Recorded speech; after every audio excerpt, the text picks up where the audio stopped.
puis ensuite une partie. Il va y avoir une partie effectivement qui sera donc plus sur des questions libres, etc. et des échanges avec tout le groupe. Donc, vous voyez que ça va être immersif, hein, bien entendu. Et puis, au niveau des éléments de contenu, je vais vous apporter tout de suite à la vue d'ensemble. La vue d'ensemble qui va effectivement contenir des points clés et notamment avant de me lancer dans ces points clés, je vais définir ce que c'est la persuasion, hein. Parce que la persuasion, est-ce que c'est de la manipulation? Oui, non? Ben non. Et la différence entre la persuasion et la manipulation, c'est que la persuasion vise le bien commun. On est orienté vers le collectif et non l'individuel. Donc, il est très important de définir bien les intentions quand on va faire une présentation, par exemple, de résultats ou d'analyse, ou parce que si ces intentions sont pas claires, ben, ce sera brouillon. Donc, par exemple, ce soir, c'est que vous partiez avec des principes sur la persuasion qui soient facilement transférables. Alors, à vous la parole dans le fil de conversation. Dites-moi, entre 1 et 10, combien de pièges entravent la persuasion à votre avis? 5, 6, 7? Peut-être plus que 10, mais allez hop, c'est parti. Donc, là, je vois les chiffres qui défilent, c'est super sympa. Ouais, quand même, il y en a, Alex, qui met 10, 8, 6. Bon, ben, on s'amuse, hein, et quelque part, on va déterminer.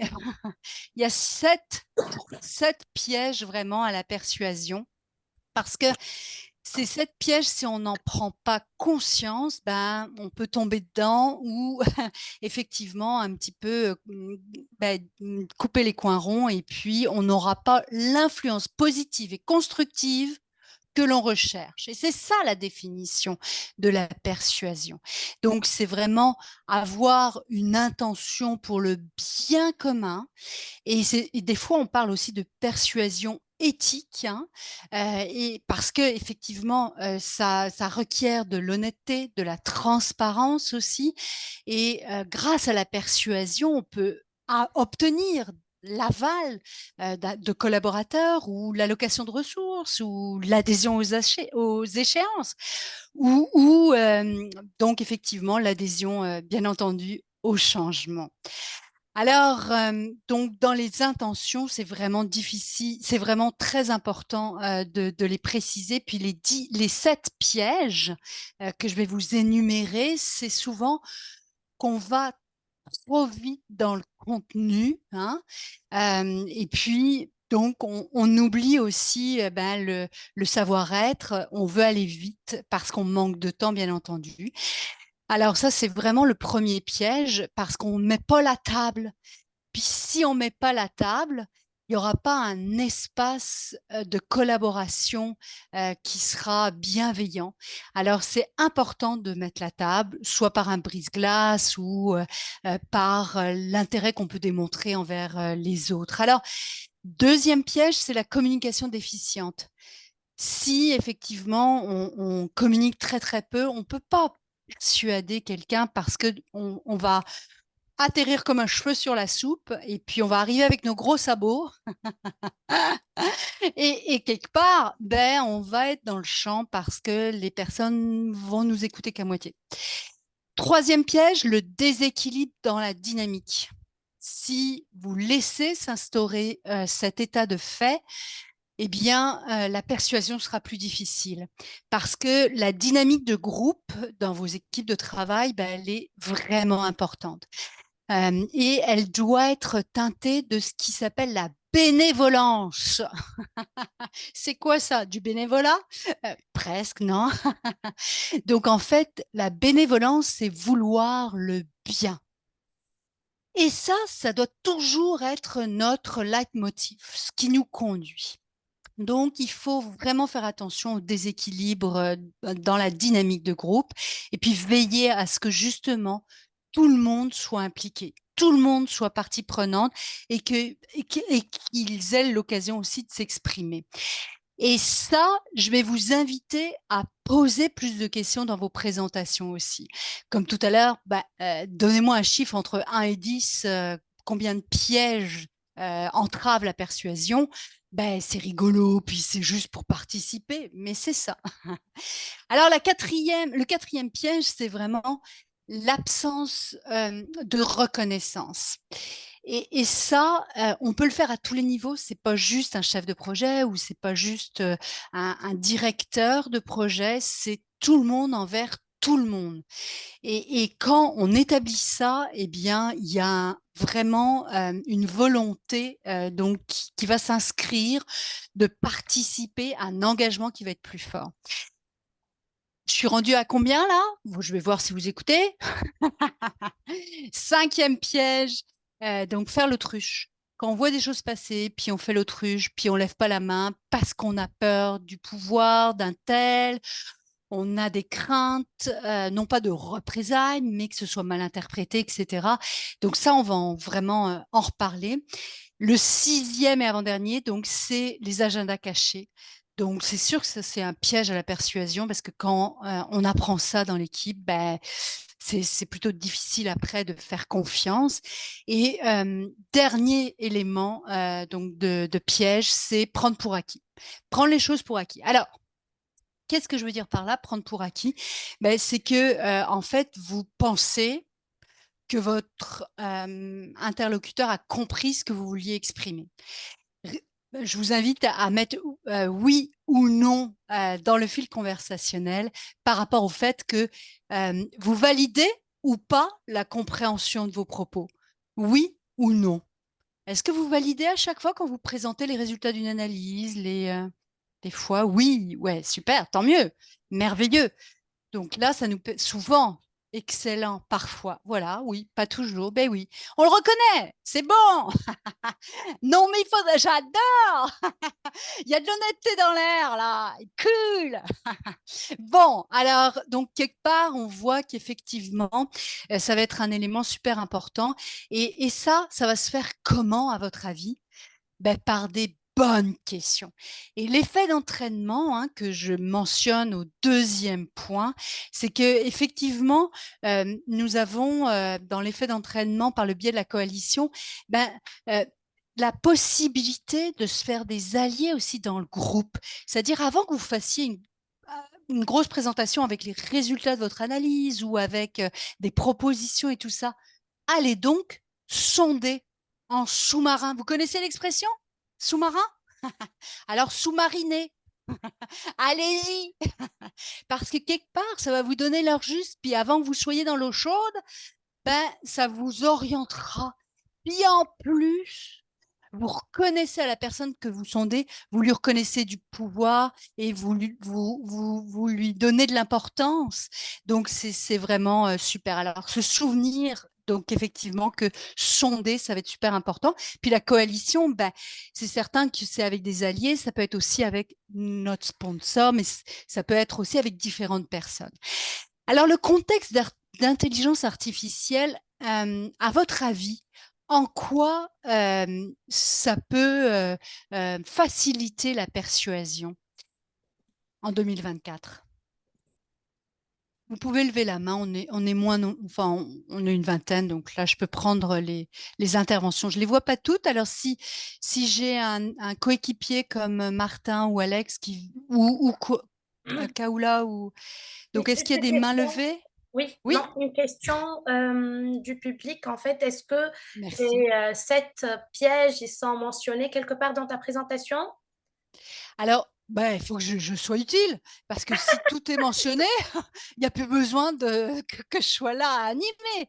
Mais sinon, Donc, en fait, oui, par la suite, il va y avoir un c'est ça. suivi Oui. Comme Kaoula l'avait mentionné d'entrée de jeu, effectivement, l'atelier est enregistré, puis il va y avoir des supports qui vont être sur le site de IIBA, chapitre du Québec.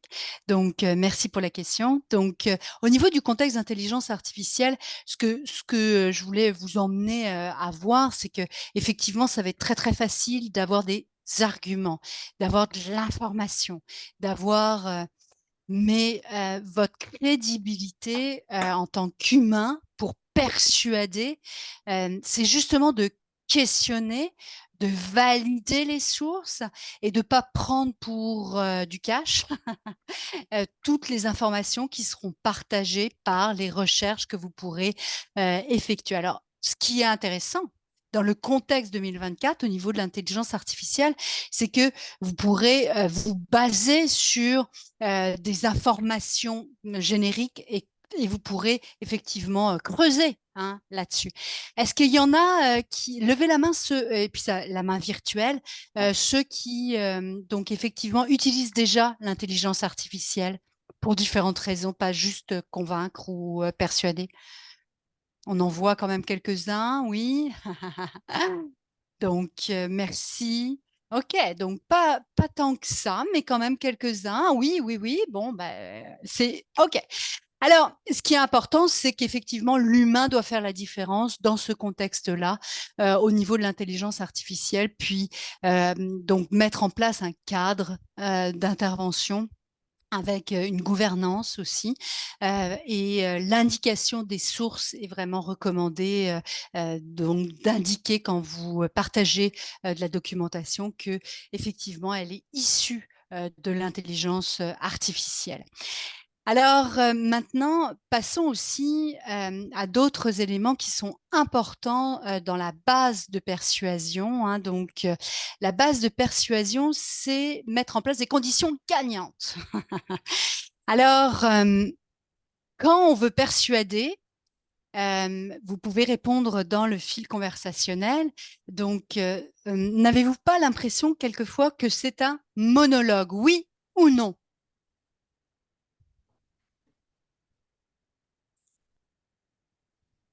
Quand on veut persuader. Alors merci, je vois que ça rentre, super intéressant. Parfois, voilà, tout le monde a accès aux réponses, donc c'est super intéressant. Donc merci. Alors donc quelquefois effectivement ça peut être un monologue. Alors je vous invite et c'est vraiment un truc donc que j'ai développé dans ma pratique, c'est de préparer nos questions d'avance, comme là. Donc, préparer des questions de telle façon à ce qu'il y ait toujours un dialogue, que ce soit bilatéral et pas justement un monologue. Parce qu'un monologue, on décroche. Et est-ce que quand on décroche, on va être persuadé? Non. Maintenant, qui connaît le concept Amae? Vous pouvez baisser les mains, ceux qui ont levé les mains, mais vous pouvez relever les mains pour le concept Amae. Qui connaît le concept Amae? Donc, je vois pas de main levée, donc j'imagine que je vais aller un petit peu plus en détail là-dessus. C'est un concept japonais, donc pour vraiment démontrer en fait que on est en phase dans les perceptions par rapport à nos gestes et on met en avant la courtoisie. Alors, c'est très japonais, d'accord? Mais l'Amae, en persuasion, si on l'utilise comme une règle de base, eh bien, ça va permettre de créer de l'ouverture auprès de vos participants. Donc, juste se rappeler de ce concept-là, et puis ça peut être très utile. L'important aussi, c'est d'éviter de juger. On est souvent à vraiment mettre de côté certaines opinions ou voir tout de suite cataloguer des personnes, vrai ou faux. On ne peut pas s'empêcher, on a une première idée, puis par contre, la base de la persuasion, c'est de réaliser la richesse des différences, la richesse des opinions, puis c'est d'aller la chercher justement. Et l'intersubjectivité, c'est le je et le tu, et le nous. L'intersubjectivité, c'est le concept de se dire, en fait, le succès d'un projet ou d'une présentation, eh bien, elle va pas être juste due à notre travail. Ça va être comment on a réussi à mettre la table pour la participation, ça va être comment l'appropriation des informations a été effectuée, etc., etc. Alors, comment ça va jusque-là? C'est bon, on continue ou j'arrête? Là, alors, dernière diapo des éléments de contenu avant de passer aux ateliers. Donc, le pilotage relationnel, pensez à ça, parce que en fait, on pense souvent pilotage de projet, pilotage à tous les niveaux, mais quelque part, le pilotage relationnel va vraiment permettre de mieux se comprendre les uns les autres. Et l'approche va être plus mobilisante, donc l'adhésion va être plus facile. Et cette communication empathique, elle va amener la confiance. Puis, je peux vous dire que la confiance, elle se mérite. Hein. Elle se décrète pas. Hein. Elle vraiment se gagne. Puis elle peut se perdre aussi. Et au niveau de la confiance, une fois que la confiance est établie, la persuasion va être plus facile. Vous êtes d'accord avec ça? Oui ou non? Oui, oui. Totalement. Excellent. Merci beaucoup. Je m'en réjouis parce que quelque part, établir toutes les bases de la confiance avec les membres de l'équipe, c'est de leur montrer qu'ils vont être des contributeurs au succès. Hein, et qui vont s'approprier les informations qu'on va partager, les résultats par exemple d'analyse ou quoi que ce soit. C'est montrer aussi que c'est pas une question d'ego. Alors ça, ça va être vraiment primordial de bien leur faire comprendre que pour vous, par rapport à votre présentation, ce qui compte, c'est de travailler tous ensemble, bien entendu. Et pour ce faire, utilisez aussi beaucoup le non-verbal. Quelquefois, on a tendance à être super sérieux. Donc, du coup, l'image qu'on donne, effectivement, on veut être sérieux, mais comme je disais très souvent dans les années précédentes, effectivement, avec mon ancienne pratique qui a été nommée tout à l'heure, mais maintenant je suis exclusivement pour CGI. Avec mon ancienne pratique, j'avais inventé le concept de la vitamine P, qui est la vitamine plaisir. Si on travaille dans le plaisir, eh bien, ça nous permet d'avoir un cadre beaucoup plus facile pour persuader aussi. Alors, soyez dans la présence aussi quand vous voulez persuader, parce que si vous voulez juste défiler vos points et défiler les diapos, bon, vous aurez un autre résultat, on va dire. Et je voudrais vous amener, parce que vous êtes en tant qu'analyste, vous êtes des personnes extrêmement rigoureuses, rationnelles et tout ça, mais il faut considérer que la logique versus les émotions, qui l'emporte. Et j'ai une citation pour prouver ça, en fait, et je vais vous la partager immédiatement, cette citation. Donc, ça vous permettra effectivement de voir. euh, alors, la logique est faite pour nous orienter, les émotions pour décider. Et donc, c'est un neuropsychologue qui a écrit ça. Je vous le partage immédiatement dans la conversation. Donc, comme ça, vous aurez cette référence. C'est sympa parce que il faut retenir cet élément-là. Quelque part, vous pouvez aussi mutualiser les forces des uns des autres. Alors, on n'est pas tous des clowns, puis c'est pas on n'a pas besoin de l'être. Et puis, on n'a peut-être pas tous le sens de l'humour, puis on n'en a pas besoin non plus, mais on est une équipe. Donc, quelque part, on peut demander à un tel ou un tel, hey, lance-moi des petits emojis pendant ma présentation, ou pose des questions, ou ceci ou cela. Idéalement, vous les avez aussi préparés, bien entendu, d'avance. Dernier point, l'importance du débriefing. Donc, au niveau du fil conversationnel, si vous pouvez indiquer, est-ce que vous pensez que c'est important après chaque présentation pour persuader ou du moins pour montrer des résultats d'analyse ou quoi que ce soit, est-ce que vous pensez c'est vraiment l'important, c'est élevée, moyenne ou basse. Donc, l'importance du débriefing avec une ou deux personnes, donc plus au niveau individuel, pas forcément tous en groupe, ça peut être aussi tous en groupe. Donc, j'aimerais voir si vous considérez que c'est élevé, moyen. Donc, je vois élevé, élevé, moyen, super. Alors, ben, je vous félicite, au moins, il n'y a pas de bas. Essentiel, formidable, on entend ça. Parce que on est tous humains, puis quand on débriefe, effectivement, ben, ça nous permet de nous améliorer aussi, mais de voir peut-être ce qui n'a pas été compris ou ce qu'on n'a pas forcément communiqué comme on le voulait et tout ça, parce que effectivement, vraiment, il y a beaucoup d'éléments qui vont être aussi une question de perception, hein, et c'est votre rôle de vous assurer que les participants ont compris ce que vous vouliez communiquer. Hein. Alors, maintenant, on va faire des échanges en atelier. Vous êtes prêts? Ouais. Alors, formidable, on va avoir 15 minutes en atelier. Ça va être aléatoire la répartition.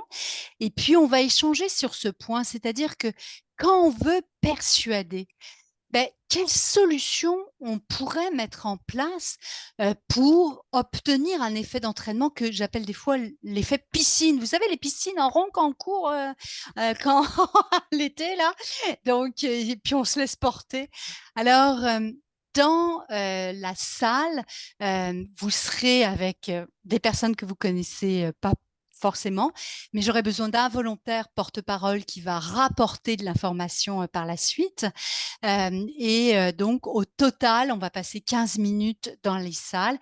Je vais mettre l'intitulé du travail à faire sur les solutions que vous metteriez en place pour persuader. Puis après, je vous partage des tactiques avérées sur la persuasion. Ça va? Jusque-là, tout va Oui. bien. Donc, je vous envoie en salle. Euh, Pendant que je crée les salles, donc comme nous sommes 28, donc on va en créer quand même pas mal.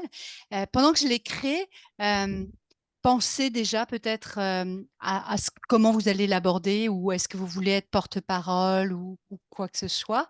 Donc, je vous lance effectivement en salle, en atelier. Donc, c'est réparti, parfait.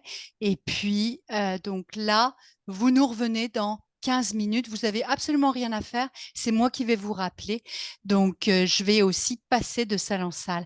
Alors, merci beaucoup. Et puis, à tout à l'heure. Amusez-vous bien. Plaisir.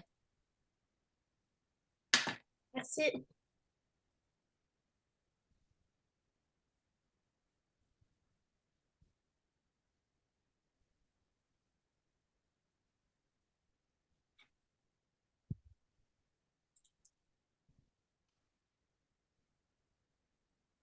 Tu vas m'affecter, moi? Ah, ben, en fait, c'est parce que tu es host. Tu es resté host, tu es organisateur. Je ne peux pas Tu t'affecter, peux pas Kaola. m'affecter? Mais toi, tu peux partir dans une salle, Je effectivement. vais chercher une petite salle pour moi, salle. Bah, je choisis ma salle. J'ai l'honneur. Voilà, Ah, ah. parfait. Bah, je vais Oh, choisir. est-ce que tu peux circuler à ce moment-là? Oui, je peux. Parfait, Et toi excellent. aussi, tu peux? Oui, oui, oui, Ok, oui, absolument. allez-y, à tout à l'heure. Eh ben, ça sera 10 minutes, c'est ça? Non, on a 15 minutes dans les salles. 15 minutes Regarde, dans les salles. Ok, c'est marqué à l'écran.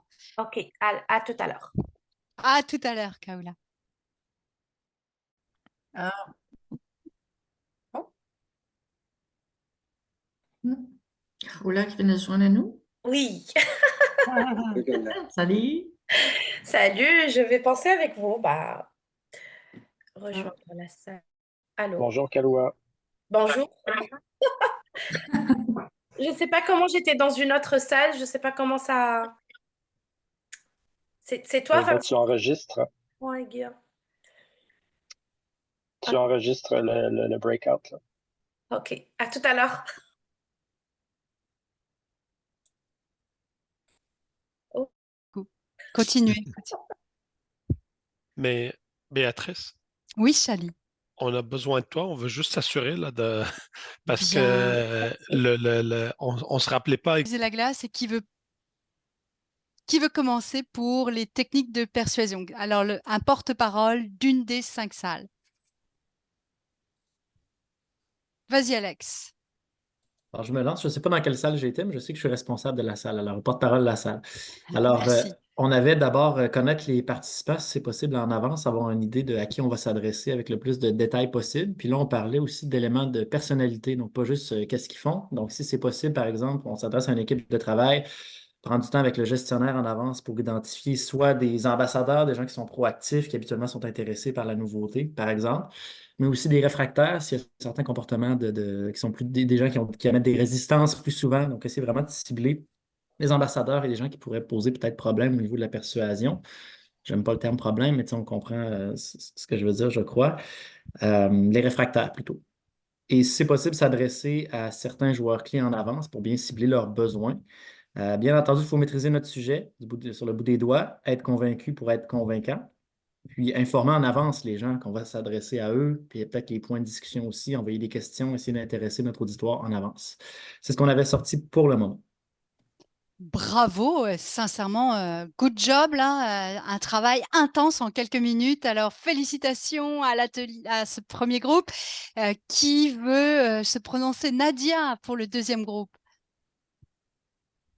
Nadia était avec moi, Béatrice. Ah pardon, j'ai vu qu'elle se levait la main. Ah, Jérémy alors. non, Jérémy. c'est moi qui avais levé la main. Parfait. Donc, pour le groupe 3, on en avait identifié plusieurs. Ceux qu'on a identifiés qui étaient les plus marquantes selon nous, c'était vraiment d'impliquer les gens. On essaie de faire ça de notre côté, puis de faire un one-man show, one-woman show, ça ne marchera pas. Fait que, aller chercher vraiment une belle implication. Expliquer le pourquoi. On le liait aussi un petit peu au contexte de créer un sentiment d'urgence. Si on est capable de rassembler les gens derrière une cause motivatrice ou expliquer c'est quoi l'objectif qu'on va chercher, l'objectif ultime derrière tout ça, là, souvent les gens vont être plus engagés parce qu'ils vont avoir un objectif à atteindre. Et troisièmement, le troisième pour nous, c'était vraiment d'écouter les gens, essayer de vraiment comprendre leur intention, avec quelle perspective ils arrivent dans ces meetings-là. Il y en a qui sont réfractaires à cause d'une expérience passée, il y en a qui ont différentes expériences de vie qui amènent différents types de réactions. Là. Fait essayer de comprendre ça avec le plus d'empathie possible.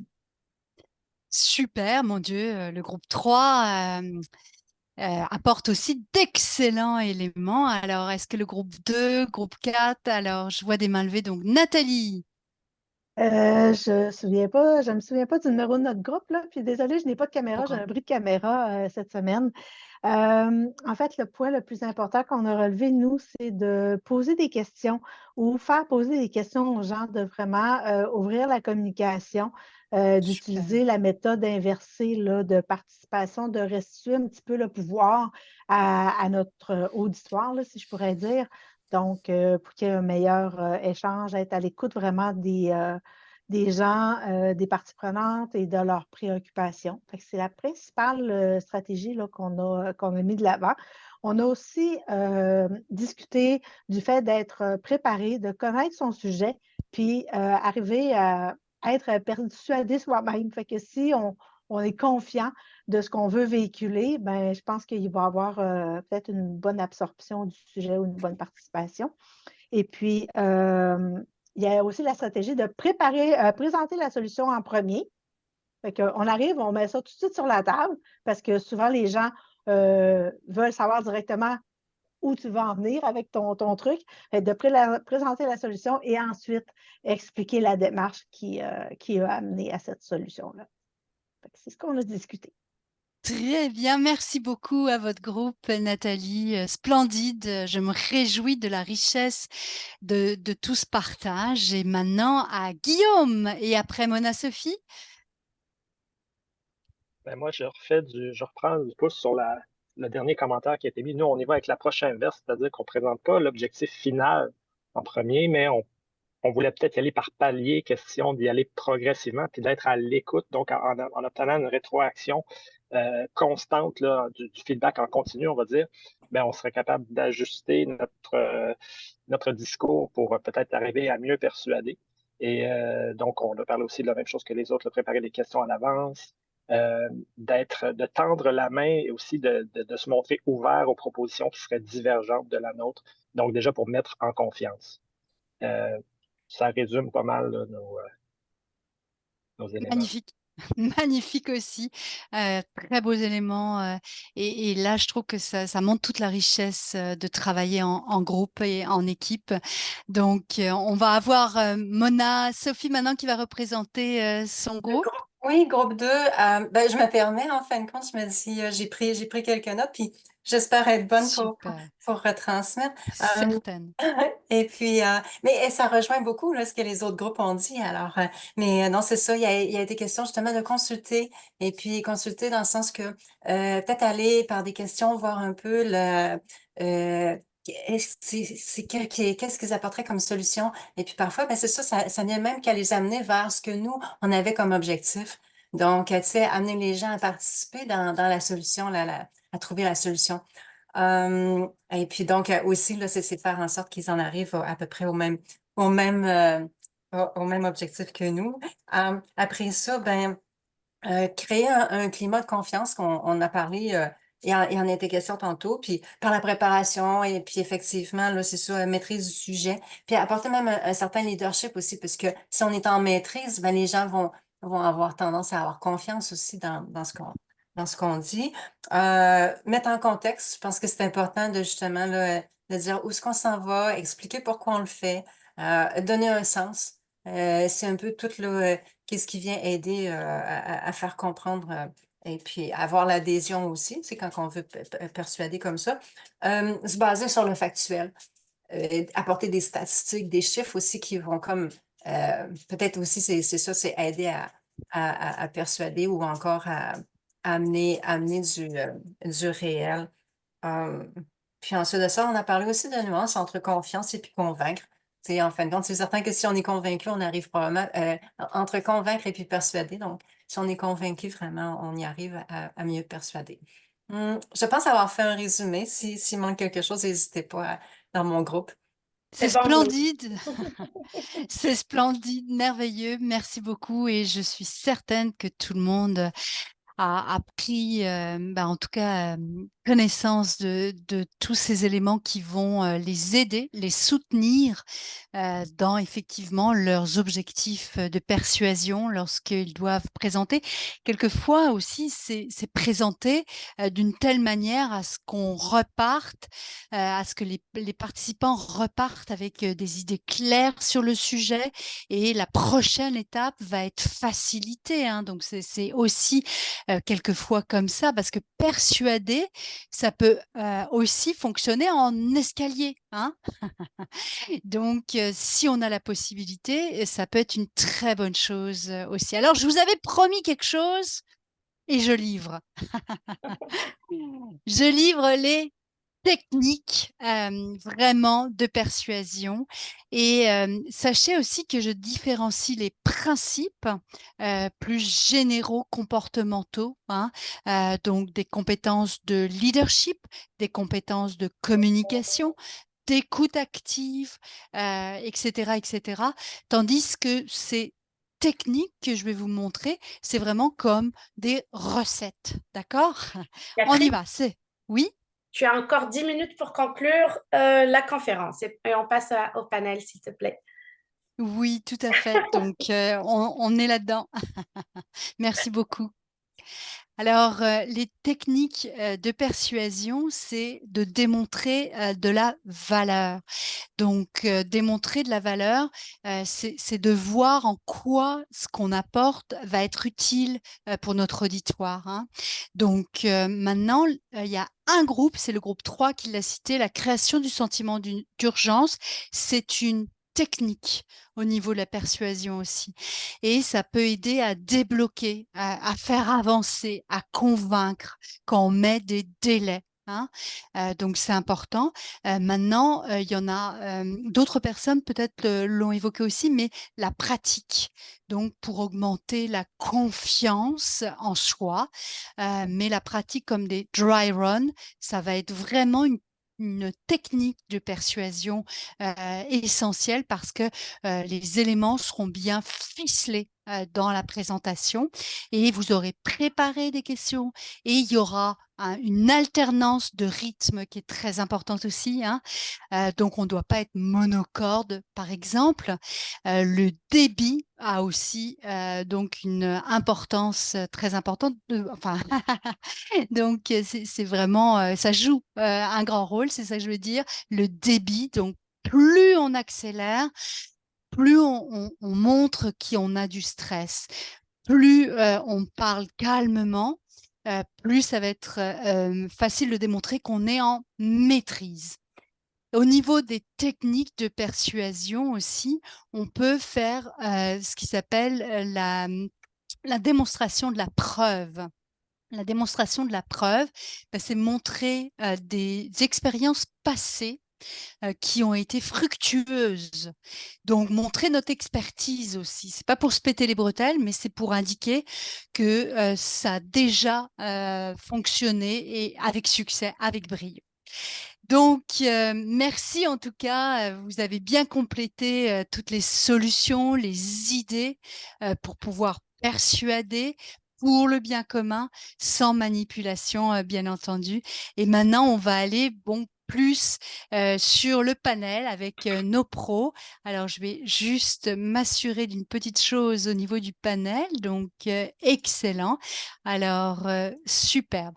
Donc, au niveau, est-ce que là, vous avez toujours le partage d'écran? Non, je vais simplement vous le repartager. On part sur le panel et on a préparé pour vous 2 questions au niveau du panel. Et ce qui est intéressant, c'est que vous allez avoir différents points de vue en fonction de l'expert qui va répondre par rapport au panel. Donc, j'ouvre tout de suite. Donc, effectivement. Patrice, si tu me permets juste d'introduire les panélistes. Oui, parfait, excellent. Ok, merci Béatrice pour cette belle conférence participative. Vraiment, c'est dynamique comme d'habitude de ta part et c'est innovant. Permettez-moi maintenant d'annoncer le début du panel avec des invités hors pair. En fait, je commence par présenter Alexandre Roy, le directeur conseil expert à CGI. Il est consultant en technologie de l'information depuis plus de 15 ans. Il est là aujourd'hui car, en plus de son expertise très pointue en sécurité de l'information, Alexandre, il a une passion singulière qui est les compétences de savoir-être qui font la différence. Selon lui, l'influence, la persuasion, la rétroaction, la communication non verbale, la gestion de stress, autant de compétences qui permettent à chacun de s'épanouir sur le plan professionnel et même personnel. Partant de sa conviction que nous avons tous à y gagner, Alexandre, il s'est dévoué au sein de son organisation comme responsable de la communauté de communication efficace et il anime la série sur la communication du programme de développement du leadership de CGI. Bienvenue, Alexandre. À côté d'Alexandre, Marie-Laure Nélatan, notre fameuse présidente actuelle de IBA Région de Québec. Elle est aussi directrice service conseil au sein de CGI et elle est là aujourd'hui en tant que panéliste afin de partager avec nous son point de vue à propos de l'art de persuasion. Pour ceux qui ne connaissent pas Marie-Laure, elle a une maîtrise en management et elle est certifiée en gestion de changement. Elle a plus de 20 ans d'expérience dans les 3 continents et sur le plan humain, Marie-Laure, elle est un leader servant. Elle est d'ailleurs co-responsable de la communauté stratégie et architecture d'affaires à CGI. Bienvenue, Marie-Laure, chez toi. Et finalement, donc, notre troisième panéliste, c'est Martin Baumier. Il est directeur service, donc conseil expert spécialisé en gestion de changement à CGI aussi. Il est détenteur d'une maîtrise en psychologie de développement organisationnel de l'Université de Sherbrooke et membre de l'Ordre des psychologues de Québec. Monsieur Baumier possède plus de 20 ans d'expérience dans les domaines de gestion de changement et du développement organisationnel. Il est membre à CGI depuis 15 ans et il agit, comme j'ai dit, donc en tant que directeur, ça fait plus que 5 ans. Donc, bienvenue à vous tous et on lance le débat à propos de l'art de persuasion. Alors, La première question. Oui. Vas-y, Kaoula. La première question, donc, c'est comment asseoir sa légitimité en tant qu'analyste d'affaires lorsqu'il y a des jeux de pouvoir, lorsqu'il y a même des positions antagonistes au sein d'un projet ou bien au sein d'une journée de présentation. Donc, je vais commencer par Martin. Oui, Comment tu peux nous répondre par ouais. rapport à cette question? Comment on peut asseoir notre légitimité? Ben moi, c'est sûr que je vais reprendre des éléments qui ont été soulevés lors du panel parce qu'honnêtement, je vous ai trouvé très pertinent là, dans mon groupe, mais aussi dans la synthèse qui a été faite. C'est sûr que là, ici, il y a plus la notion de, dans un contexte où il y a des jeux de pouvoir ou des positions antagonistes ou contraires, donc ça implique des positions divergentes. Fait que tu sais, dans le fond, moi, de par mon expérience, je reviens beaucoup à la force de l'écoute, là, dans le fond, pour avoir une bonne compréhension des différents points de vue et perspectives et faire en sorte que dans une équipe, par exemple, l'ensemble des équipiers puissent s'entendre des différentes perspectives pour comprendre. Ensuite, ça a été dit aussi au niveau du panel, bien s'assurer aussi que l'objectif vers où, qu'est-ce qu'on doit soit dénouer ou résoudre comme impasse, ou etc., là, dans des positions plus antagonistes, s'assurer que l'objectif ou le but commun de l'équipe est, comment dire, on l'a ramené de l'avant par rapport au groupe. Et cette notion-là va permettre aussi d'avoir un peu un élément de convergence. Si on veut, puis si on veut permettre aux gens de pouvoir cheminer ou progresser dans l'évolution de leur pensée, il faut leur laisser l'espace de parole. Donc, il faut leur laisser la place pour qu'ils puissent exprimer leurs préoccupations, leurs idées, etc. Puis, il faut prendre le temps aussi de bien les écouter. Puis, moi, une des techniques que j'utilise, que j'ai adoptées là, dans ma façon et qui me sert, en tout cas que je réalise que ça aide beaucoup, c'est la reformulation.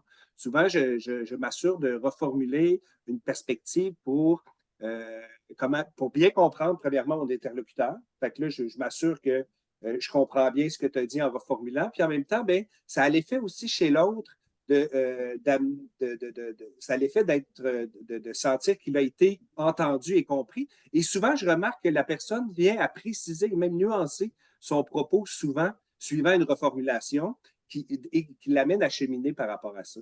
Donc, je dirais que, tu sais, pour moi, c'est ça, beaucoup dans la communication, l'écoute, tu sais, par rapport à des enjeux plus de position plus Merci, Martin. antagonistes. Donc, je retiens reformuler les idées, écouter et laisser les gens s'exprimer. Par la suite, on peut suggérer notre idée ou bien notre solution. Selon toi, Marie-Laure, comment tu vois les choses? Est-ce que, comme Martin, tu as quelque chose à ajouter par rapport à cette question? Comment on peut asseoir notre légitimité en tant qu'analyste d'affaires? En tant qu'analyse d'affaires, ben, je seconde, merci Kaoula, je seconde Martin dans le fait d'avoir une écoute active. Il faut aussi, dans un contexte où on assoit notre légitimité avec des enjeux de pouvoir, veiller à rester neutre parce que c'est ce qui va nous permettre, on va dire, d'amener un peu la perspective équilibrée indépendamment des jeux de pouvoir. Faut être honnête, faut être transparent dans ce contexte-là. Notre communication aussi est importante. Faut être clair, précis. Et puis, ben, ce qui nous met du vent dans les voiles dans tout ça, c'est le fait que, en tant qu'analyse d'affaires, on va prendre la peine de comprendre d'abord le domaine. La maîtrise du domaine va nous permettre de nous positionner justement dans ce contexte-là et puis en tirer le meilleur. C'est bien. Ben, je prends rester neutre. Ça, c'est très important avec mon vécu et mon expérience. En fait, c'est vraiment, c'est très important de rester neutre. Que ce soit qu'on est consultant ou bien qu'on est une personne interne à cette organisation, il vaut mieux vraiment essayer pour être convaincant et pour être ben, il faut vraiment rester neutre donc, par rapport aux enjeux qui existent dans l'organisation pour asseoir son crédibilité aussi. C'est aussi la maîtrise du domaine, c'est très important. L'expertise, on a parlé dans les groupes tout à l'heure, c'est l'expertise, c'est très important pour convaincre et pour persuader. Merci Marie-Laure. J'enchaîne avec Alexandre. Comment tu vois les choses de ton côté? Alors, bonjour tout le monde. C'est un plaisir d'être parmi vous. Merci beaucoup de me recevoir, premièrement. De mon côté, ce que je voulais vous laisser, parce que tout ce qui a été dit est absolument extraordinaire jusqu'à présent, hein. Vous savez comment on persuade, et j'ai eu beaucoup de très, très bonnes techniques. Je voulais vous laisser avec 3 choses qu'on a peut-être entendues un tout petit peu moins volontairement. Pourtant, c'est l'évidence. La première, recadrer continuellement sur l'objectif. Toujours revenir sur l'objectif. Et quand je parle d'objectif, pas nécessairement juste l'objectif de notre rencontre, bien que c'est important, l'objectif de notre rencontre, recadrer sur le succès collectif. Quand il y a beaucoup d'objections dans la salle, s'assurer de mettre de l'avant, on est tous là, on est épaule à épaule, puis on a un problème en commun, une solution qu'on veut construire pour adresser ce problème-là. Ça peut faire toute la différence. Et des fois, vous pouvez avoir de l'aide pour ça. Dans certains mandats, j'ai joué des rôles comme architecte de solution, puis j'offrais aux analystes d'affaires de l'aide. J'allais passer 15 minutes, pas plus. Je leur disais, je vais aller aux 15 premières minutes de votre rencontre, je vais m'en aller après et je vais rappeler la vision de la solution. Donc, juste avoir cette vision-là en tête, d'avoir vraiment vers où est-ce qu'on s'en va, ça peut vraiment aider à dénouer les impasses. Et je vais être un exemple de cela aujourd'hui. Donc, quel est mon objectif avec vous? C'est simple, m'amuser avec vous tous, je vais avoir du plaisir. Je veux vous laisser au moins une chose qui va vous amener à réfléchir, à dire, peut-être que je pourrais faire ça, et je vais laisser de la place aux autres. Donc, ça mène à mon deuxième point. Mon deuxième point a déjà été mentionné avec brio. Vous avez un super pouvoir. Vous tous, les analystes d'affaires, vous avez un super pouvoir. Vous êtes neutre et objectif. Vous êtes là pour faire avancer quelque chose, mais vous demeurez neutre et objectif. Et donc, vous n'êtes pas là pour gagner. Vous n'êtes pas là pour tirer la couverte de votre barre. Vous êtes là pour faire avancer l'organisation, faire avancer la solution. Alors, utilisez ce super pouvoir-là. Utilisez-le pour être à l'écoute, pour être présent, puis pour faire la solution qui convient à cette organisation-là avec des morceaux de chacune des parties prenantes, chacun des intervenants. Alors, bien évidemment, je suis un exemple de ce que je dis. Je suis là pourquoi? Stimuler votre réflexion. Finalement, mon dernier point, rapidement, l'analyste d'affaires est entre 2 pôles. Il est entre le pourquoi et le quoi. Qu'est-ce qu'il est donc? Il est le comment. Pourquoi, comment, quoi. Il y a une chaîne. Et pourquoi je vous dis ça? C'est très important, de rappeler le pourquoi. Pourquoi on fait les choses? C'était quoi la stratégie? C'est quoi le grand problème qui fait qu'on est tous assis autour de la table? Donc, on revient un peu à recadrer sur l'objectif. Rappelez ce pourquoi-là et écoutez l'auditoire sur le quoi. Donc, qu'est-ce qu'ils font au quotidien? Qu'est-ce qu'ils font au jour le jour? Par contre, vous, où est-ce qu'elle est votre force? C'est quand on connaît notre force, quand on connaît notre zone, on connaît notre pouvoir, on connaît notre influence, et là, on est persuasif. Tandis que quand on pense qu'on doit tout savoir sur tout, on perd de cette crédibilité-là. Alors, vous le savez dans quoi vous êtes bon dans le comment. Là-dedans, vous excellez. Donc, rappelez le pourquoi, écoutez le quoi, soyez fort dans le comment, les processus à mettre en place, la méthode. Alors ici, on est là pourquoi? On est là pour générer de la valeur au moyen de nos conversations, n'est-ce pas? Le quoi, vous allez repartir avec des techniques concrètes. Le comment, eh bien, on partage chacun nos réflexions. Voilà, c'est mon opinion, Kaoula. Merci Alexandre, totalement d'accord. Donc, je retiens qu'il faut toujours recadrer l'objectif pour le succès collectif et aussi on est là en tant qu'analyste d'affaires pour apporter notre expertise sur le comment et laisser les gens avec nous donc pour le quoi et le pourquoi. Merci. Je vais finir cette question avec Béatrice. Donc, si tu peux nous donner ton avis par rapport à ça, comment je peux asseoir mon légitimité en tant qu'analyste d'affaires, Béatrice? Alors, je pense qu'il y a eu d'excellents éléments qui ont été apportés. Je vais peut-être simplement compléter sur plus on va s'arrimer, plus on va comprendre les situations, les contextes, etc. Et là, je vous ai partagé une citation de Roger Fisher là-dessus. plus on va pouvoir persuader aisément. Alors, il faut intégrer les perspectives, effectivement, de nos interlocuteurs. Et c'est pour ça que j'avais mentionné, et c'est peut-être la chose que je rajouterais dans ces jeux de pouvoir, c'est d'y aller en sous-marin, de créer des coalitions, de comprendre les motivations. Hein. Qu'est-ce qui résonne dans les esprits, hein? Qu'est-ce qui va vraiment retenir l'attention des interlocuteurs? Alors, c'est tout. Je rajoute simplement cet élément-là parce que dans le cadre autrement du respect de tous et chacun, et puis effectivement, il y a plein de formes de pouvoir. Il y a le pouvoir de l'expertise, le pouvoir hiérarchique, le pouvoir aussi des relations. Et ça, faut vraiment pas le sous-estimer parce qu'il est très important. Il peut jouer un très grand rôle dans la persuasion. Alors, prochaine question. Donc, je vais laisser aussi donc Kaoula l'introduire. Donc, je vais tout de suite partager à mon Hop, voilà. Donc, la deuxième question que nous allons vous présenter. Hop. Oui. Et comment adaptez-vous, donc mes chers panélistes, vos stratégies de persuasion compte tenu des avancées de l'intelligence artificielle générative?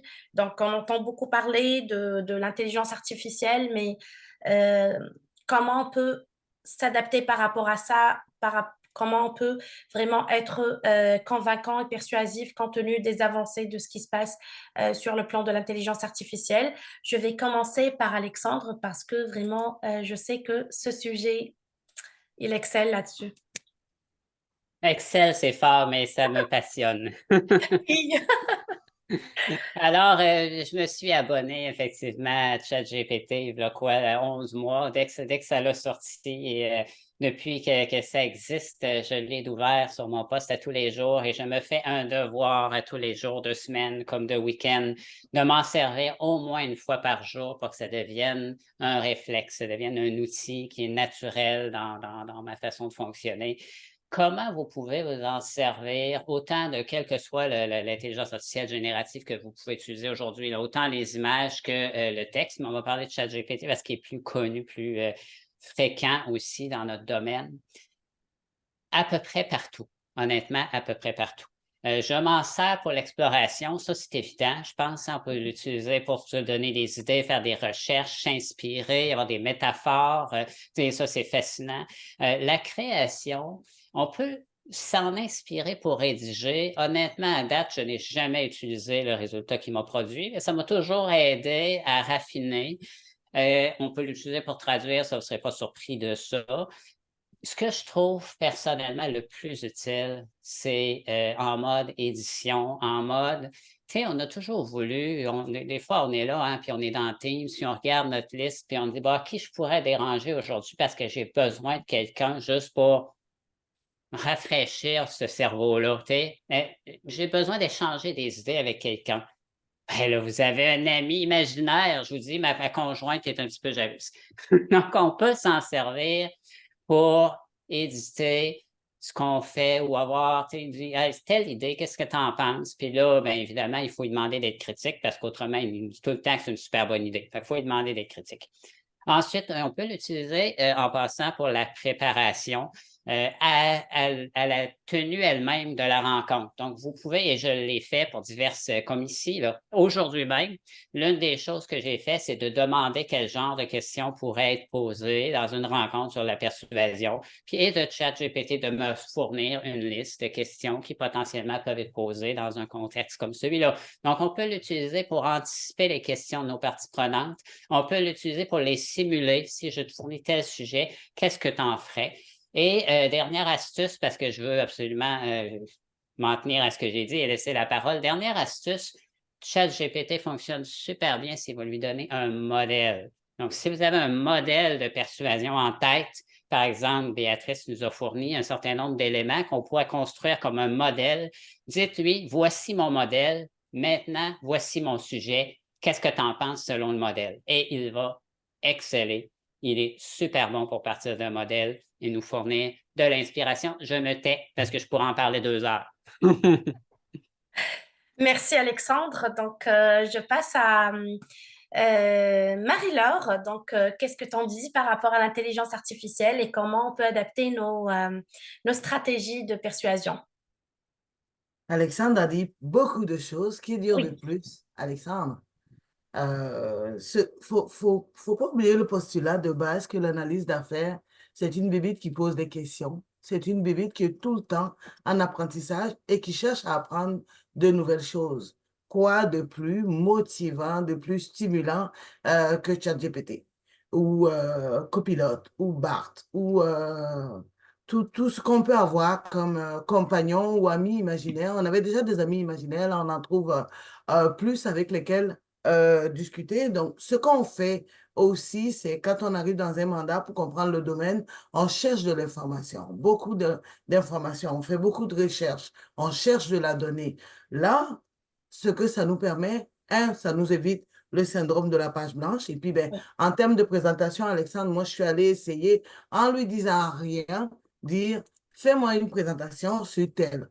C'est l'affaire la plus plate qu'on puisse faire. C'est d'arriver, comme tu dis, avec quelque chose de préparé. Puis là, quand on le, excusez-moi le terme, on le shoot dedans, là, ça nous permet vraiment de performer. Donc, c'est un compagnon, c'est un ami qui nous accompagne, c'est un ami qui va ramasser beaucoup de données quand on arrive dans un contexte qu'on a besoin d'analyser de la donnée. Et puis, ça va nous permettre d'être spécifique, de personnaliser, on va dire. Par exemple, si on parle de service à la clientèle ou de citoyens où on veut vraiment leur adresser des services personnalisés, ça nous permet de sortir assez rapidement différents profils qu'on va peaufiner, qu'on va regarder parce qu'il ramènera toute la donnée avec différents services. Donc, on pourra faire des choses vraiment collées aux intérêts, répondant aux intérêts, aux besoins spécifiques de chaque personne. Donc, ça nous amène plus loin dans ce qu'on est capable de faire pour les humains. C'est comme ça qu'il faut le voir.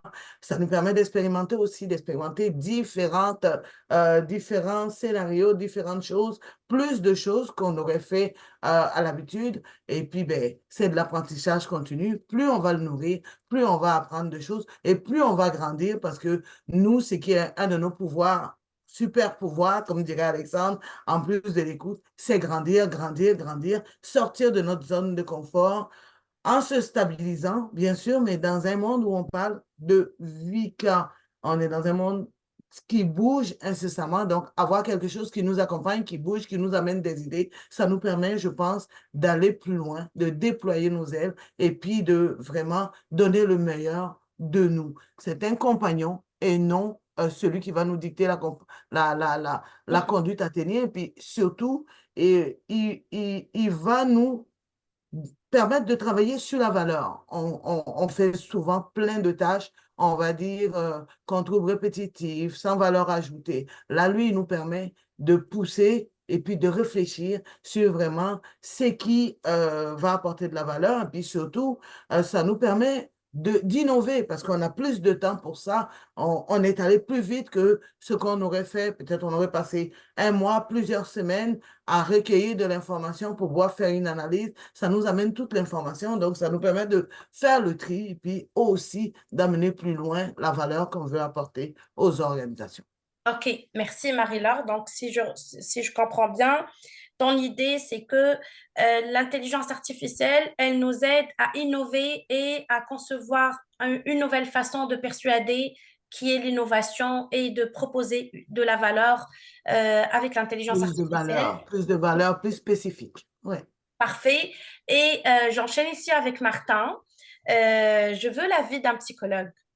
Donc, avec l'intelligence artificielle et l'humain, comment tu vois qu'on peut adapter nos stratégies de persuasion face à cette C'est sûr que nouvelle technologie? tout ce qui a été dit là, par Alexandre puis Marie-Laure, vraiment, c'est super intéressant. Puis, dans le fond, l'intelligence artificielle, c'est un outil, dans le fond, pour venir nous aider puis de nous soutenir là-dedans. Puis, c'est un outil qui est tellement puissant que j'ai l'impression qu'il va, tout comme l'Internet a chamboulé, ça va être disruptive. Je n'arrive pas à trouver le mot en français, mais ça va être un changement, là, ça va nous amener ailleurs, ça, c'est clair. comment dire, ce qui est génial là-dedans, c'est que ça nous permet, l'intelligence artificielle amène un traitement, soit d'image, en tout cas de données en général, traite ces données-là d'une façon tellement rapide et efficace que on en devient comme on court toujours un peu après notre temps, ben, on se dit, ben, pourquoi passer à côté de ça? Moi, à ce stade-ci, parce que je ne me prétends pas un expert, je l'utilise un peu comme en exploration, en validation de certaines choses, mais le questionnement aussi beaucoup, c'est en tout cas de garder quand même un esprit critique par rapport à ça, de conserver, de rester alerte, là, puis de ne pas de rester, comment dire, allumé, puis de challenger un peu ce qui peut être dit. Tant mieux si ça vous amène ailleurs, mais de rester, tu sais, c'est ça, d'avoir un peu une prudence par rapport à ça. Surtout qu'on là, on est dans les balbutiements. Prudence, pas y aller, là, mais plus dans pas prendre nécessairement copier-coller ce qui peut être fait. Fait qu'il y a des règles éthiques, puis au niveau organisationnel, ben là, les organisations se positionnent par rapport à cette nouvelle technologie-là. Fait que, je vous invite, puis comme analyste d'affaires, peut-être que vous allez avoir à y contribuer aussi à la définition de ce cadre et de cette gouvernance-là. Fait que moi, je l'ai pris comme un peu plus global, plus large par rapport à ça, moins dans le contexte de persuasion, peut-être directement. Non, c'est clair. En fait, on sort avec les résultats de l'intelligence artificielle, puis on amène notre esprit critique en tant qu'humain pour sortir avec des résultats plus concrets et disons, plus proches de notre réalité. Je finis avec toi, Béatrice, par rapport à ce sujet, comment tu vois qu'on peut adapter nos stratégies de persuasion avec l'intelligence artificielle générative? Bon, vous commencez à me connaître. Je suis une optimiste naturelle et quelque part, je trouve que c'est important au niveau de l'intelligence artificielle de considérer que oui, ça va nous sauver énormément de temps, on va l'utiliser comme un outil, ça va être un complément, ça va nous permettre aussi d'avoir une base sur laquelle on pourra travailler et compléter, etc. Mais je voudrais simplement vraiment insister sur le questionnement. Moi, je ne prône que les questions. Moi, c'est comme vous, les architectes d'affaires, mais pareil, en gestion de changement, on veut comprendre, on veut comprendre, on veut comprendre. Mais la qualité des réponses va dépendre de la qualité des questions. Donc, ce qui va être super important, mais que ce soit pour la persuasion globalement avec nos groupes ou que ce soit pour notre ami l'intelligence artificielle, eh bien, il faut vraiment se poser la question à deux fois, est-ce que c'est la bonne question? Donc, voilà, c'est ça que je voulais apporter pour compléter. Merci Béatrice. J'invite en fait tous les participants, si vous avez des questions, n'hésitez pas à le mettre dans le chat ou bien les poser directement. Moi, je vais aller avec une autre question. Si la démarche de persuasion n'a pas été concluante, et ça nous arrive dans notre carrière et dans nos expériences, si on fait beaucoup d'efforts, mais finalement, notre solution n'est pas retenue, quel comportement adopté par un analyste d'affaires face à cette petite déception, grande déception, selon la personne, comment elle va l'apercevoir. J'ai vécu donc j'ai écouté des personnes qui sont même, disons, déstabilisées. C'est comme ils les prennent comme personnel si on n'arrive pas à persuader. Donc, j'aimerais bien avoir votre avis, le partager avec tout le monde. Si notre démarche n'est pas concluante, qu'est-ce qu'on fait, Martin?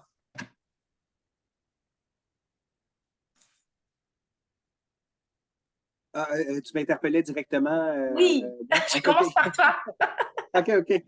Ben, je pense que c'est ça. Là, dans le fond, comment je pourrais dire, il ne faut pas ramener ça nécessairement nos travaux à une dimension personnelle, là, dans le fond. Là, je pense qu'il faut comprendre quels sont les. Il faut dépasser un peu l'émotion que ça peut avoir puis aller chercher une compréhension des éléments ou des arguments qui ont amené ou à soit un refus, à un rejet partiel, etc., pour peut-être mieux recadrer et mieux comprendre par rapport à ça. Mais je pense que l'idée, c'est pas de réussir du premier coup, c'est de réussir, mais avec les autres et à partir de là, de faire un pas suivant pour se rapprocher vers une solution qui soit meilleure et peut-être plus, qui convient davantage au contexte. Ce serait ma réponse. D'accord. Alexandre, as-tu une réponse par rapport à cette question? Oui, extraordinaire. C'est super. On a une rétroaction immédiate. On a une opportunité d'apprendre. C'est rare en communication qu'on a, tu sais, on fait une rencontre, puis on a l'impression que tout est allé bien. 3 semaines après, ben, on voit qu'il y a des bruits de corridor, il est tard un peu. Là, tu me dis, je sors d'une rencontre, ça a mal été, je le sais tout de suite. Non, mais c'est-tu pas merveilleux? Je vais apprendre, je vais être meilleur la prochaine fois. Premièrement, première chose à se dire. Donc, ça t'arrive, Alexandre, toi, de sortir avec une situation de persuasion non concluante. Je te dirais que la raison pour laquelle, quand j'étais très jeune, je me suis intéressé à l'influence, ça fait quand même un bon petit bout de temps de ça, parce que j'ai vieilli, mais on ne voit pas trop mes cheveux blancs encore, c'est comme pas pire. C'était parce que je me suis rendu compte que je ne comprenais pas toujours les flux de pouvoir et d'influence dans les organisations. Puis Oui. c'est là que je me suis dit, ben, il n'est pas question qu'au moins je ne sois pas capable de comprendre. Je te dirais que de bien le comprendre, puis je vous encourage, hein, on a à peine effleuré le sujet aujourd'hui, mais je parle de persuasion pendant, et certains le savent, là, c'est 6 heures quand je parle de persuasion auprès des gestionnaires. Influence, c'est 5 heures. On peut en parler longtemps. Allez chercher l'information là-dessus, parce que quand on comprend ça, c'est la dernière fois qu'on est complètement au dépourvu. Vous sortez de la rencontre, ça a mal été, vous vous dites, je peux faire quelque chose. Voici qui ou comment je pourrais influencer l'organisation. Et la question qui se pose ensuite, c'est, est-ce que je suis prêt à y consacrer l'énergie? C'est ça la question. C'est une bien meilleure question. C'est une question qui nous libère, qui nous rend plus autonomes, qui nous fait nous sentir plus autonomes. Moi, ça a été de changer ce focus-là, de changer de question finalement. Pour moi, ça a été extraordinaire. Je me sentais plus en contrôle de ma vie professionnelle. Donc, la bonne question, c'est pas ça a mal été, je ne peux plus rien faire. La bonne question, c'est OK, voici les choses que je peux faire. Est-ce que je suis prêt à y consacrer l'énergie? Ce serait ce que je répondrais à ça. OK, merci Alexandre. J'enchaîne avec Béatrice par rapport, si ma démarche n'est pas concluante, comment je peux me comporter, comment je peux avancer? Alors, je vous ramène un des propos que j'avais partagé, c'est on n'est pas là pour vendre à tout prix. Hein. On est là pour comprendre et pour répondre à des besoins et pour s'adapter, hein, donc intégrer les perspectives des autres. Je considérerais que si on n'a pas persuadé, c'est qu'on n'a pas assez travaillé.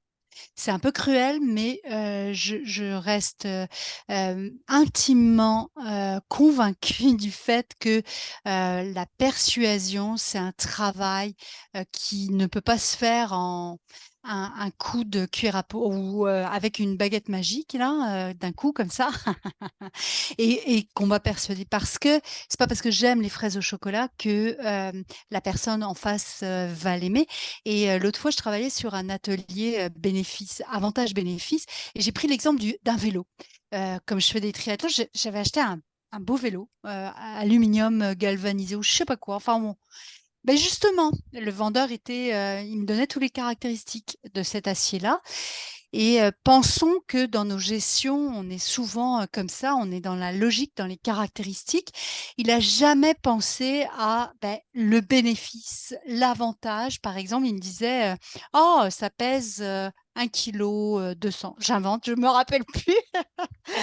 Et quelque part, qu'est-ce que ça veut dire pour moi, 1 kg 200? Mais est-ce que c'est important pour moi que ce soit léger ou pas? Il aurait pu économiser de la salive. Donc, la persuasion, le socle, c'est effectivement de bien connaître les motivations de nos interlocuteurs, bien les comprendre, poser des questions. Donc, la persuasion, ça passe par tout ça. Et c'est pas tordre un bras. Oui, c'est tout un travail en amont qui se fait pour pouvoir convaincre. Et si on n'arrive pas à convaincre, il faut travailler plus et encore pour convaincre. OK. Je finis avec Marie-Laure par rapport à cette question. As-tu quelque chose à ajouter? Je suis d'accord avec tout ce que les autres ont dit autour de la table, mais si on sort, quand ça n'a pas bien été, c'est vraiment une opportunité, comme disait Alexandre, de grandir, de sortir de sa zone de confort excusez-moi, puis sortir de la zone de confort, c'est quelque chose on sait faire. Si on sort de là sans faire d'apprentissage, ça veut dire quelque part que la solution qu'on a proposée pour nous, c'était la seule proposée et qu'on s'est tatoué, comme dirait Bernard, cette solution sur le corps.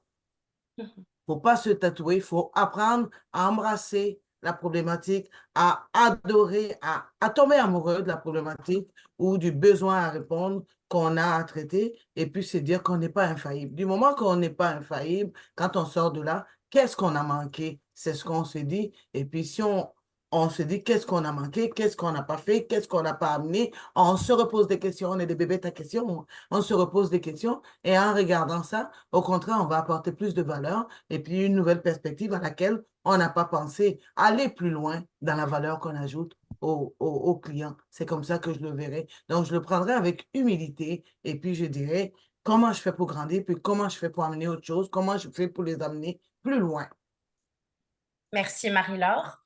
La dernière question, elle est posée par Guillaume qui dit à Alexandre, tu parlais de donner un modèle. Peux-tu donner un exemple de modèle? Comment développes-tu ton modèle? Merci Guillaume pour cette question. Alexandre, à toi la parole. Merci beaucoup pour la question. Pour la persuasion, c'est plutôt simple. En fait, ce que je fais, pour la persuasion comme l'influence, comme j'enseigne des modèles, je peux utiliser ces modèles-là. Mais la persuasion, bien honnêtement, chacun de vous peut le faire. Parce qu'il y a un grand sage de 2300 ans qui a créé un modèle. Et comme ça fait 2300 ans, il y a énormément d'informations présentes dans ChatGPT. Déjà, il s'appelait Aristote.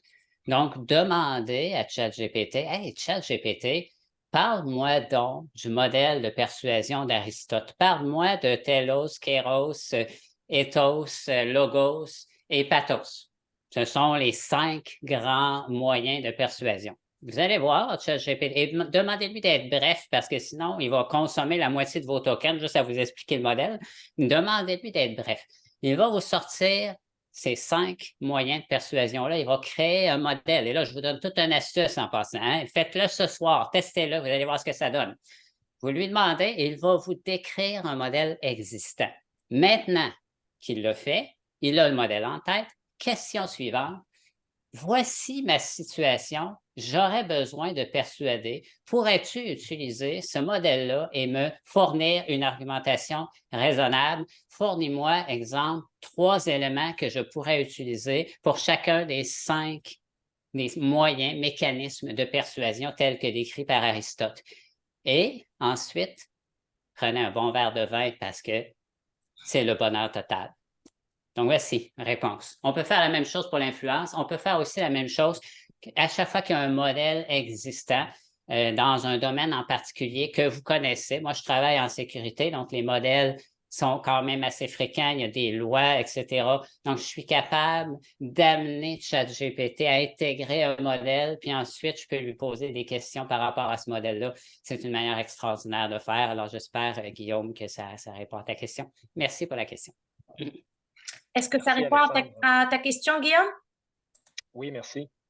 Absolument, merci à toi. Si vous n'avez pas de questions, chers participants, donc on annonce la clôture de notre conférence. Je laisse le mot de la fin pour nos 4, pour la conférencière et nos 3 panélistes, mais de mon côté, j'ai pris beaucoup de notes. Et je vous promets qu'on va partager beaucoup de choses sur notre LinkedIn, les 7 pièges de Béatrice et les techniques de persuasion. Donc, vous pouvez les trouver sur notre LinkedIn dans les jours prochains. Je vous laisse le mot de la fin. Béatrice, avec toi, on commence.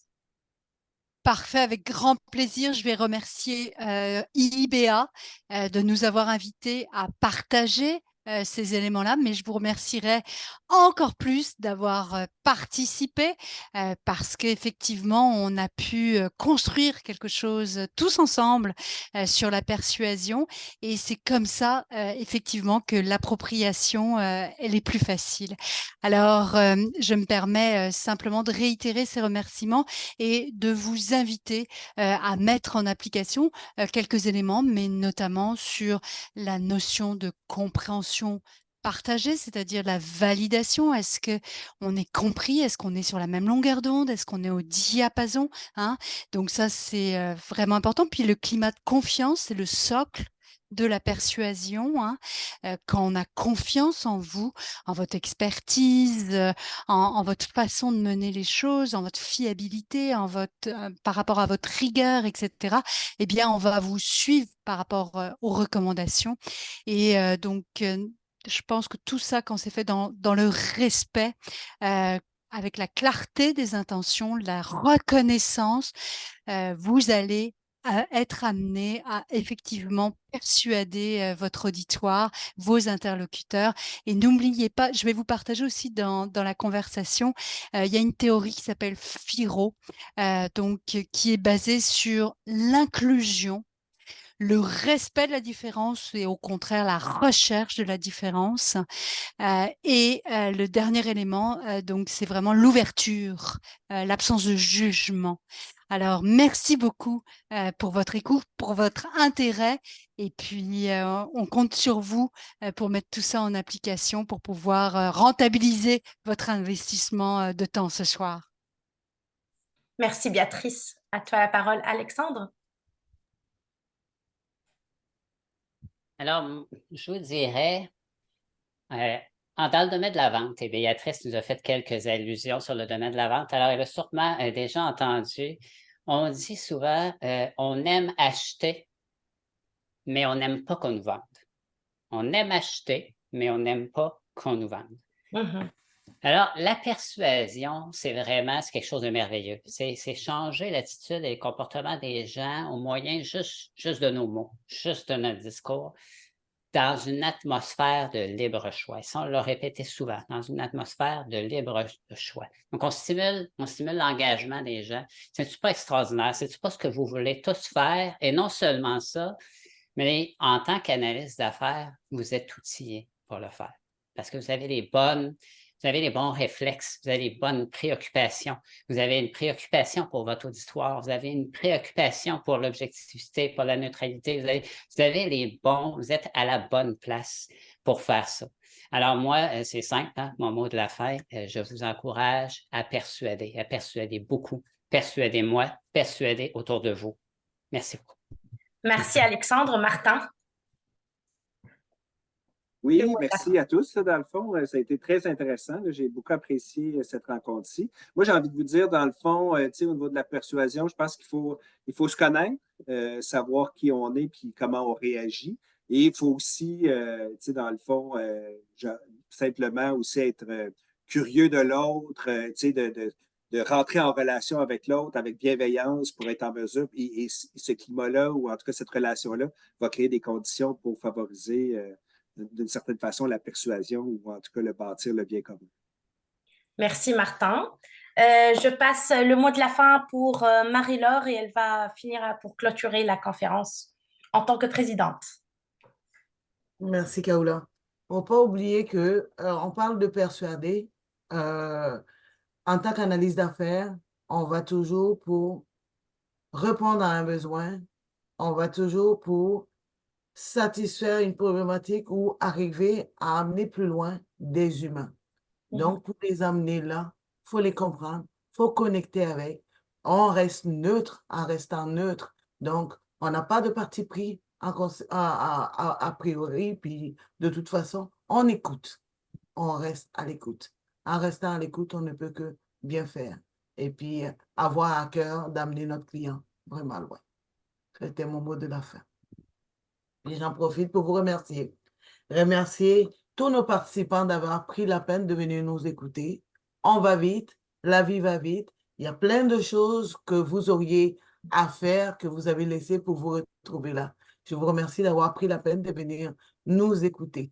Et puis, ben, n'hésitez pas à venir à nos prochains événements au mois de mars et au mois d'avril. L'année n'est pas encore terminée. Et puis, nous vous prévoyons une surprise, oh, surprise, au mois de mai. Je vous laisse avec ça, avec l'eau à la bouche et puis aussi créer quelque part le sentiment d'urgence. N'oubliez pas de venir nous voir. Ça va être important ce qui va se passer. Et puis, donc, je vous remercie. Je vous souhaite une bonne soirée. Je remercie aussi Béatrice. Béatrice qui est notre conférencière, amie, puis bénévole, qui nous met du vent dans les voiles et puis qui nous pousse plus loin avec la vitamine plaisir, bien sûr, et puis avec beaucoup d'autres acronymes qu'on adore. Merci Béatrice.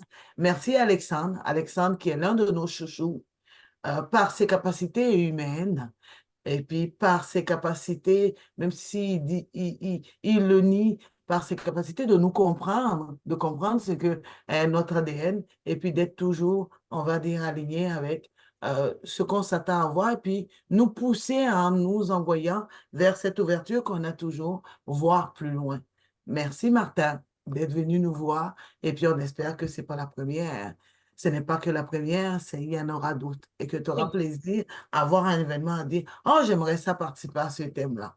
Donc, merci Kaoula pour toute l'organisation, parce que la programmation, c'est toi, le lead de la Merci. programmation. Et puis, ben, Merci. sans toi, on n'aurait pas eu cet événement-là. Et puis, bonne soirée à tous. Et Bonne puis, si soirée je tout peux le me monde. permettre, les Oui. panélistes et la Bonne soirée. conférencière, ne partez pas, parce qu'on a une petite discussion à avoir